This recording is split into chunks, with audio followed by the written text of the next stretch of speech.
मैं सबसे पहले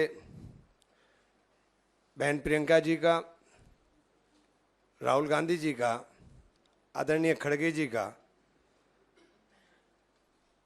केसी वेणुगोपाल साहब का हृदय की गहराई से आभार व्यक्त करता हूं कि मुझे कांग्रेस के अंदर सम्मिलित करने का मौका दिया।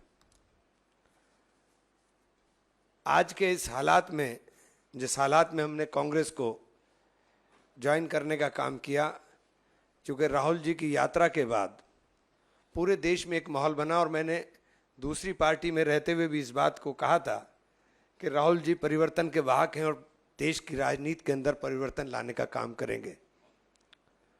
और वो असर उसका हिमाचल के और कर्नाटक के चुनाव में दिखाई दिया, जब प्रियंका जी ने जाकर के प्रचार किया और प्रचंड बहुमत के साथ दोनों स्टेट में सरकार आई, और अब 4 स्टेट में इंशाल्लाह और आने जा रही है। अभी राजीव भाई ने मुझसे सुबह ही पूछा था, तो मैंने ये बात बताई थी कि मैंने कार्यकर्ता जितने लोग हैं, मेरी ताकत हैं, इनके वजह से ही मैं पार्टी छोड़कर गया था। और मैंने मीटिंग बुला करके अपने सब लोगों को, 8-10 हज़ार आदमी था सहारनपुर में, पूछा था कि आप लोगों ने मेरा जो पेंडुलम बना दिया, अब बताओ मैं क्या करूं। अब आप कह रहे हो कि मैं कांग्रेस में चला जाऊं, लेकिन मैं चला तो जाऊंगा, लेकिन एक वादा आपसे लेना चाहता हूं कि अब मेरे साथ कोई आप जुल्म ना करना, चूँकि अब मैं मानूंगा नहीं, और ये तय है कि अगर अब कांग्रेस में जाऊंगा तो फिर कब्र तक कांग्रेस के अंदर रहूंगा। तो ये वादा लेकर के, ये बात मैंने आपको सुबह बताई थी, तो ये वादा लेकर के हम लोग आए थे। चूँकि जब मैं कांग्रेस छोड़ के गया, मैं तब भी कांग्रेस छोड़कर जाना नहीं चाहता था, और राहुल जी और प्रियंका जी का जो स्नेह मेरे साथ रहा, मैं उसका सदैव ऋणी रहूँगा। और मैंने इस बात को 12 बताने का भी काम किया। आज कांग्रेस के अंदर सम्मिलित होने पर मैं हृदय की गहराई से फिर धन्यवाद करना चाहता हूँ। ख़ास तौर से मैं प्रियंका जी से भी, मैंने, क्योंकि अभी तक मेरी मुलाकात नहीं हुई, जिस दिन मुलाकात होगी तो शर्मिंदगी के साथ माफ़ी भी मांगूंगा, क्योंकि उनके साथ मैंने गलत किया था, और शायद उनकी जगह मैं होता तो माफ़ भी ना करता किसी को। बहुत मुश्किल होता है जब आप किसी पर बहुत यकीन करो और वो बीच में छोड़कर चला जाए। तो इसलिए मैं बहुत बहुत धन्यवाद, बहुत बहुत शुक्रिया। उनकी नीयत भी फिसल जाए तो चर्चा नहीं होती, यहाँ जबान फिसल जाए हो जाते हैं बदनाम। तो अब आप उन लोगों से सवाल करिए जिनकी नीयत फिसली हुई है, जो देश पे की सत्ता संभाले हुए हैं। जबान फिसलने वालों को आप बार बार बदनाम कर देते हैं। यहां देश आहत हो रहा है, त्रस्त हो रहा है, परेशान हो रहा है उन लोगों से जिनकी नीयत फिसली हुई है।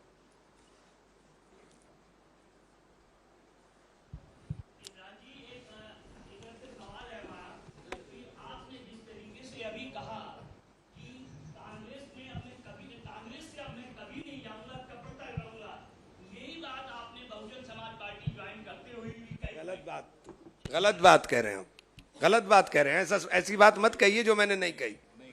जो मैंने नहीं कहा आप मत कहिए, आप गलत बात मत बोलिए।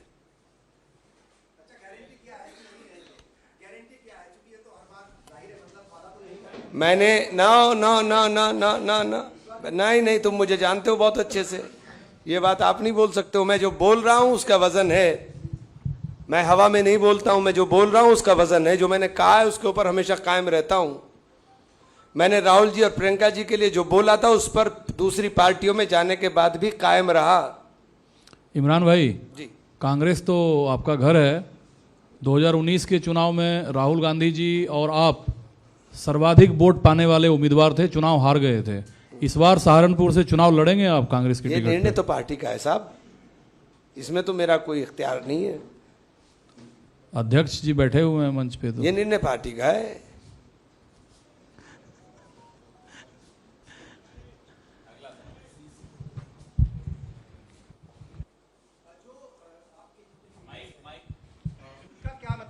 जितने भी लीडर्स हैं सहारनपुर के, खास तौर से जो अभी विधानसभा भी लड़े थे 2022 में, उन लोगों का क्या कहना है? और जो आपसे रूठे हुए हैं वहाँ के लोग, सहारनपुर के आसपास के कोई लोग, रूठता नहीं है। उनको किस तरीके से जो है आप, मतलब नहीं, देखे, रूठना बनाना तो चलता रहता है, चलती है गुटबाजी भी पार्टियों के अंदर, तो उनको कैसे मेरे मनाएंगे? से कोई रूठता नहीं है, और जितने रूठ रहे हैं सब मना करके घर आ जाएंगे, आप फिक्र मत करिए, कोई नहीं रुकेगा। नहीं, ये ऑर्गेनाइजेशन की बात आपने पूछी है, उसमें कोई दिक्कत नहीं है। वो सारी चीज़ों को हम लोग ठीक कर लेंगे। जो भी ऐसी बातें आएंगी वो हम लोग निश्चित तौर से, परिवार का मामला है, उसको ठीक कर लेंगे और सबकी सहमति से फैसला है। जो भी उसमें और भी चीज़ें हैं उसको हम आपस में, परिवार का मामला है, ठीक कर लेंगे। हेलो, मेरा सवाल है इमरान जी इधर। मोहित, मेरा सवाल ये है कि पहले आप कांग्रेस में थे, कांग्रेस के बाद आप समाजवादी पार्टी गए, समाजवादी पार्टी के बाद बहुजन समाज पार्टी गए। तो ये जो आपकी यात्रा समाजवादी पार्टी से बहुजन समाज पार्टी में, आखिर वो कैसे आप बहुजन समाज पार्टी में पहुंच गए? आपने समाजवादी पार्टी क्यों छोड़ दी? और यही लगातार ये आपने अपनी कब की बात जो कही है कि अंतिम वक्त तक आप कांग्रेस में ही रहेंगे। तो सबूत तो नहीं मांगा जा सकता, लेकिन इतना हम जरूर आपसे जानना चाहेंगे कि जब आप राहुल गांधी से मिलेंगे तो क्या वही शर्मिंदगी के साथ आप राहुल गांधी से भी मुलाकात करेंगे जो प्रियंका गांधी के साथ अभी आप दावा कर रहे हैं? हाँ, क्यों नहीं। जब आदमी को अपने मन में, अपने दिल में नदामत होती है तो यही होता है। और जो मैंने कहा है मैं उस पर कायम रहूंगा। और 1.5 साल का दुस्वप्न था, खत्म हो गया। अब नई पारी की शुरुआत है, अब नई पारी नई तरीके से करेंगे। पवन सर, नीरज हूँ न्यूज 18 इंडिया से। आपसे एक सवाल है और एक राजीव शुक्ला सर से सवाल है। सवाल ये है कि खुद इमरान जी हैं समाजवादी बीएसपी होते हुए कांग्रेस में दोबारा से शामिल हुए, तो समाजवादी पार्टी इंडिया अलायंस का मेंबर है आज की तारीख में कांग्रेस के साथ में। तो समाजवादी पार्टी नाराज नहीं होगी इमरान मसूद के दोबारा से कांग्रेस पार्टी में ज्वाइन करने से? दूसरा सवाल है राजीव शुक्ला सर से। अभी आपने कहा कि 4 राज्यों में आप जीतेंगे, मिजोरम मान के चल रहे हैं कि कांग्रेस हारेगी क्या? मैंने कहा कम से कम 4 राज्यों में जीतेंगे। शब्दों को समझिए ना, आप तो लिखते रहते हैं। आपने जो सवाल पूछा वो सवाल नहीं होते, एक स्टेटमेंट है। अब ये कांग्रेस में वापस आए, ये इनकी इच्छा से आए हैं। तो कोई नाराज हो, कोई न नाराज हो, ये कोई सवाल उठता नहीं है। ये जिस पार्टी से आए हैं वो पार्टी हमारे अलायंस का हिस्सा तो है नहीं, बसपा। तो आप जिस पार्टी के बारे में आप बात कर रहे हैं वो हमारे अलायंस का हिस्सा नहीं। ये बसपा से आए हैं। तो फिर वो तो पहले छोड़ के चले गए थे, और ओरिजिनली तो ये हमारे ही हैं। अनपेड लीव पे गए हुए थे। पवन जी, एक सवाल है। वेस्टर्न यूपी को लेकर लगातार एक अलग राज्य बनाने की मांग उठ रही है। अभी संजीव बालियान ने कहा, फिर इमरान मसूद साहब का भी मैंने बयान सुना था, इन्होंने भी कहा कि अलग राज्य की हम मांग करेंगे। तो क्या कांग्रेस पार्टी उस मांग के साथ है? वेस्टर्न यूपी को अलग राज्य जो बनाने की मांग है। बलियान साहब के बयान पे तो उनकी पार्टी जो सरकार में, उसको रिएक्ट करना चाहिए। तो केंद्र में मंत्री, केंद्र का मंत्री अगर कोई बात कह रहा है तो उसका जवाब तो प्रधानमंत्री को देना चाहिए ना। वो नहीं, मैं तो कह रहा हूं कि पहले सरकार की राय तो आने दो। ये तो सरकार के, केंद्रीय मंत्री कोई ऐसा तो नहीं कि एमपी एमएलए मांग कर रहा, केंद्र का मंत्री बोल रहा है और प्रधानमंत्री चुप्पी साधे हुए हैं। तो पहले वो जवाब दें, विपक्ष का नंबर तो बाद में आएगा ना।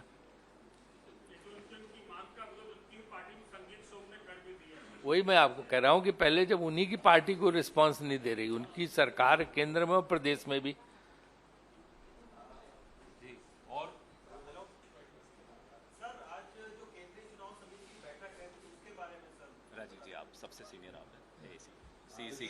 नहीं, चुनाव, केंद्रीय चुनाव समिति की बैठक, जैसे कि आपको पता है कि जिन राज्यों में चुनाव हो रहे हैं उसमें उम्मीदवारों के चयन पर विचार विमर्श होगा, इसलिए है। तो एक प्रक्रिया सहज नहीं, वो तो जो सीसी का जनरल सेक्रेटरी होते हैं वो आपको इन्फॉर्मेशन दे सकते हैं, लेकिन उसमें जो है उम्मीदवारों के चयन पे चर्चा होगी, क्योंकि हमारी प्रक्रिया भी उम्मीदवार चयन की शुरू हो चुकी है। राजू सर, किन किन चीजों के उम्मीदवारों, क्या क्या योग्यताएं उसमें होंगी, कुछ खास चीज रहेगी उसमें, और कितनी सीटों पर चर्चा होगी मध्य प्रदेश के? नहीं, वो तो उस समय जो पहली सीट है वो कब तक, वो देखिए, ये जो पहली सूची है वो कब तक आने की उम्मीद है? मेरे ख्याल से ये जिम्मेदारी अब सीसी पे छोड़ दीजिए कि वो अपना कितने सीट करते हैं, कितना कर पाते हैं। उनका पूरा एक, आपको पता है, एक फोल्डर होता है, फोल्डर में सबका डिटेल होता है, सबकी क्वालिफिकेशन होती है, उसके पिछले चुनाव के एक डॉकेट पूरा बनाया जाता है। उस लिहाज से होता है, उसमें सारी जानकारियां होती हैं। हम मजबूत से मजबूत और बेहतरीन उम्मीदवार हर जगह देंगे। धन्यवाद। माइक तो भैया इनको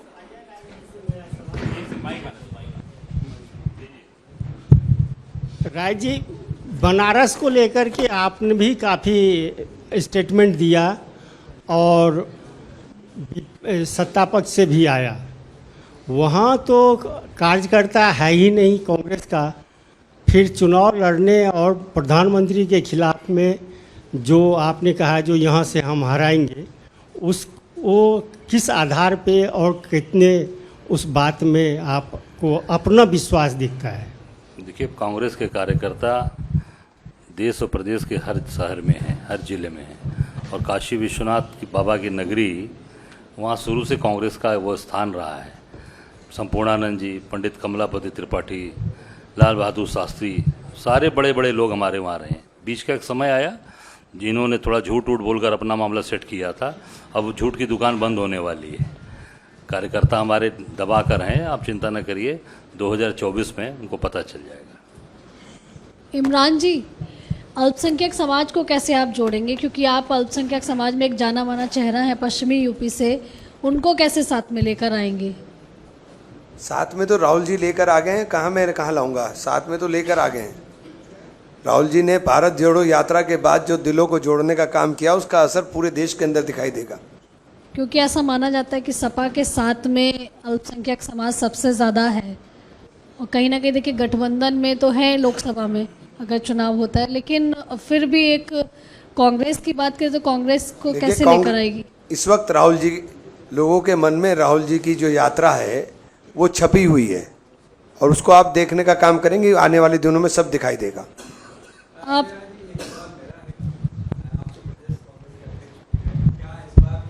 उसी सीट से अमेठी से राहुल गांधी को चुनाव लड़वाने की तैयारी पार्टी कर रही है? देखिए, आप लगातार अमेठी को देख रहे होंगे, और वहाँ की जनमानस, वहाँ के लोग बहुत ही परेशान हैं। आम जनता की आवाज़ है।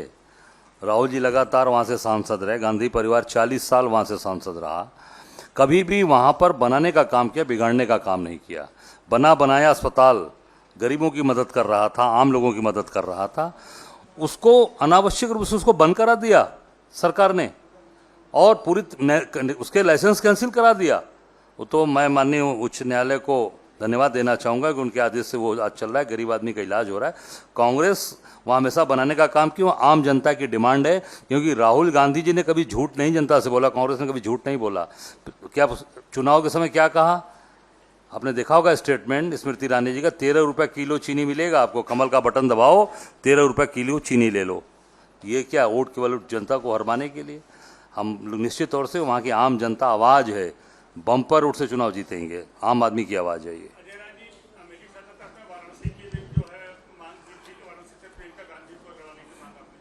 नहीं, मैंने मांग नहीं किया था, वहाँ की जनता की आवाज़ है कि जनता अगर वहाँ की आवाज़ देगी, आवाज़ वहाँ से चाहेगी, तो निश्चित तौर से उस पर विचार करेंगे प्रियंका जी के नाम पर।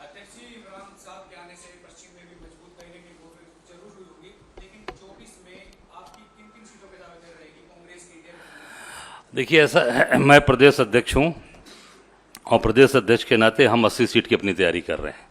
हम 80 सीट पर अपना काम कर रहे हैं, और उस पर निर्णय लेना राष्ट्रीय नेतृत्व का काम है कि गठबंधन में किस सीट कितनी किसके पास जाएगी। प्रदेश अध्यक्ष के नाते मैं पूरे 80 सीट पे पूरी मजबूती से काम कर रहा हूँ। एक सेकंड राजीव जी। देखिए, इंडिया गठबंधन बना है और बहुत अच्छी तरीके से उसकी बैठकें हुई हैं और बहुत अच्छा काम चल रहा है। विपक्षी एकता हमें काफ़ी मजबूत नज़र आ रही है, तो इसलिए जो सीट शेयरिंग है उसका काम जब चुनाव नज़दीक आएंगे तब शुरू होगा। तो ये चीज़ आला कमान पे छोड़ी जाती है। आला कमान बाकी जो इंडिया गठबंधन के लोग उनसे विचार विमर्श करके सीट तय करेगा। पार्टी अपनी जगह अपना काम हर जगह करती रहती है, क्योंकि पार्टी को संगठन पूरे प्रदेश में खड़ा करना होता है, पूरे देश में खड़ा करना होता है। तो अपना संगठन खड़ा करने का काम करते रहेंगे। बाकी सीटों का चयन पार्टी हाईकमान बाकी दलों के साथ जो इंडिया गठबंधन है मिलकर करेगी।